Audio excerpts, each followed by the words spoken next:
ವಿಶೇಷವಾಗಿ ಪುಷ್ಪಾರ್ಚನೆ ಮಾಡಿದ್ದಾರೆ. ವಿಶೇಷವಾಗಿ ನಮ್ಮ ನಂದಿನಿ ನರ್ಸಿಂಗ್ ಹೋಮ್ನ ಮಾಲೀಕರು ಹಾಗೂ ಹಿರಿಯ ವೈದ್ಯರಾದಂತಹ ಸಮಾಜ ಚಿಂತಕರಾದಂತಹ ಡಾಕ್ಟರ್ ಉತ್ತಮ್ ಚಂದ್ರ ಅವರು ಈ ಕಾರ್ಯಕ್ರಮಕ್ಕೆ ಮುಖ್ಯ ಅತಿಥಿಗಳಾಗಿ ಆಗಮಿಸಿದರೆ ಅವರು ಈ ಕಾರ್ಯಕ್ರಮವನ್ನು ಕುರಿತು ಒಂದೆರಡು ಮಾತಾಡಬೇಕು ಅಂತೇಳಿ ಕೇಳ್ಕೊತಾ ಇದ್ದೀನಿ. ರಾಮನವಮಿ ನಮ್ಮ ಹಿಂದೂಗಳೆಲ್ಲ ಸೆಲೆಬ್ರೇಟ್ ಮಾಡಬೇಕು. ಯಾಕೆ ಅಂದರೆ ನಮ್ಮ ದೇಶದಲ್ಲಿ ನಮ್ಗೀಗ ಎಂಥ ಪರಿಸ್ಥಿತಿ ಬಂದ್ಬಿಟ್ಟಿದೆ ಅಂದರೆ ನಾವು ಹಿಂದೂಗಳಾಗಿದ್ದೀವೋ ಇಲ್ವೋ ಅನ್ನೋದನ್ನೇ ನಿಜವಾಗ್ಲೂ ಅರ್ಥ ಆಗೋದಿಲ್ಲ.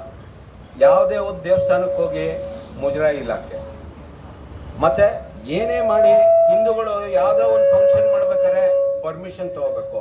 ಬೇರೆ ಕೋಮ್ಗಳಿಗೆ ಅದಿಲ್ಲ. ಇದು ಭಾರಿ ಒಂಥರ ಬೇಸರ ಆಗೋ ಸಂಗತಿ.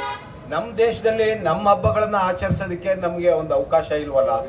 ಆದ್ರಿಂದ ನಾನೇನು ಹೇಳೋದಂದ್ರೆ ಒಂದು ಸಣ್ಣ ಹಬ್ಬ ಇರ್ಬೋದು, ಏನೇ ಇರ್ಬೋದು, ನಾವು ಹಿಂದೂಗಳೆಲ್ಲ ಒಗ್ಗಟ್ಟಾಗಿ ನಮ್ಮ ಹಬ್ಬಗಳನ್ನ ಈ ಥರ ಆಚರಿಸ್ಬೇಕು.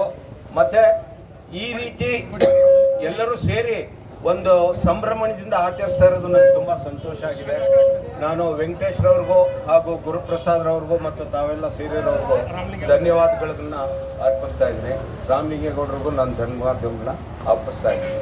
Thank you sir. ನಾಗರಿಕ ಬಂಧುಗಳಿಗೆ ಶ್ರೀರಾಮನವಮಿಯ ಶುಭಾಶಯಗಳನ್ನು ಕೋರುತ್ತಾ, ಈ ದಿವಸ ಶ್ರೀರಾಮನವಮಿ ಆಚರಣೆಗಷ್ಟೇ ನಮ್ಮ ಒಂದು ಸಣ್ಣ ಕಾರ್ಯಕ್ರಮನ ಮೀಸಲಾಗಿರದೆ ಶ್ರೀರಾಮಚಂದ್ರ ಮಹಾರಾಜರ ಆದರ್ಶಗಳನ್ನು ಪಾಲಿಸುತ್ತಾ ನಾವೆಲ್ಲ ಅವರ ಆದರ್ಶಗಳನ್ನು